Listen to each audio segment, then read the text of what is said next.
Call को cell करेंगे तो इसके सामने 79,000 के आसपास का अमाउंट हमें मिल ही जाएगा। अगर हमारा प्रेडिक्शन गलत हो गया और प्राइस 1900 के आसपास रही तो हम क्या प्रेडिक्ट कर रहे थे कि प्राइस 1800 के नीचे जाएगी, तो हमारी स्ट्राइक प्राइस से प्राइस कितनी ऊपर रही 100, तो हमें एक स्टॉक के 100 रुपए देने पड़ेंगे और एक लॉट में आता है 505, दैट इज 50,500। तो एक्चुअली में हमारा प्रॉफिट कितना हुआ, हमें पहले इतने रुपए तो मिल ही चुके थे, जो प्रीमियम था दैट इज 79,431.88 और हमें देने पड़े, हमारा प्रेडिक्शन गलत हुआ इसके लिए 50,500, फिर भी हमारा प्रॉफिट हुआ 29,000 के आसपास। तो हमें यह समझना बहुत जरूरी है कि जो कॉल सेलर एंड जो कॉल बायर है, भले ही उनका प्रेडिक्शन सही हो या गलत हो, फिर भी वो प्रॉफिट और लॉस में हो सकता है। एंड 90% जो पैसा बनता है वो ऑप्शंस को सेल करके बनता है, क्योंकि सेलर का भले ही लॉस अनलिमिटेड है, बट अगर तो वो प्रेडिक्शन प्रॉपर लगा रहा है, टेक्निकल एनालिसिस कर रहा है, नंबर को समझने में अच्छा है, तो उसका प्रॉफिट गारंटेड माना जाता है। वो गारंटेड कैसे है, वो प्रेडिक्शन कैसे लेना है, वो हम आने वाले वीडियो में डिटेल में डिस्कस करेंगे। सिमिलरली आप पुट का भी समझ सकते हो, जो पुट बायर है भले ही उसका प्रेडिक्शन सही होता है फिर भी वो लॉस में आ सकता है, और भले ही पुट सेलर,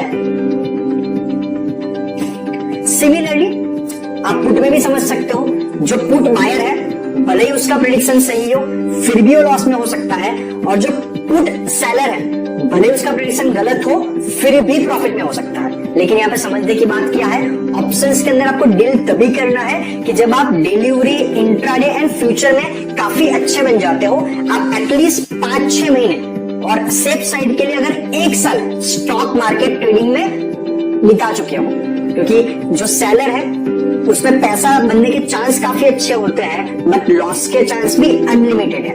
तो अगर आप नॉलेज के बिना ऑप्शंस में डील करने जाओगे तो बहुत अच्छे चांस है कि आप लॉस कर सकते हो। अभी समझते हैं एक्सपायरी। एक्सपायरी क्या होती है, that is the working Thursday of the month. नवंबर महीना है तो नवंबर का जो लास्ट वर्किंग थर्सडे होगा वो उसकी एक्सपायरी होगी। दिसंबर की बात करेंगे, दिसंबर का लास्ट वर्किंग थर्सडे। एंड जो इंडाइसिस फंड होता है, निफ्टी एंड बैंक निफ्टी, उनकी वीकली एक्सपायरी होती है। जैसे निफ्टी एंड बैंक निफ्टी कोई स्टॉक तो है नहीं, यहाँ पे निफ्टी है तो हम बैंक निफ्टी और निफ्टी को डेफिनेटली फ्यूचर के लॉट में ही डील कर सकते हैं। तो अगर यहाँ पे उसका देखेंगे नवंबर मंथ, तो उसकी एक्सपायरी होगी वीकली। तो definitely every Thursday of trading week हमेशा वॉलेटिलिटी बहुत ज्यादा होती है, बिकॉज वो निफ्टी एंड बैंक निफ्टी के लिए एक्सपायरी होती है। एंड जो स्टॉक्स होते हैं उनकी एक्सपायरी मंथली होती है। आपको बस ध्यान क्या रखना है, निफ्टी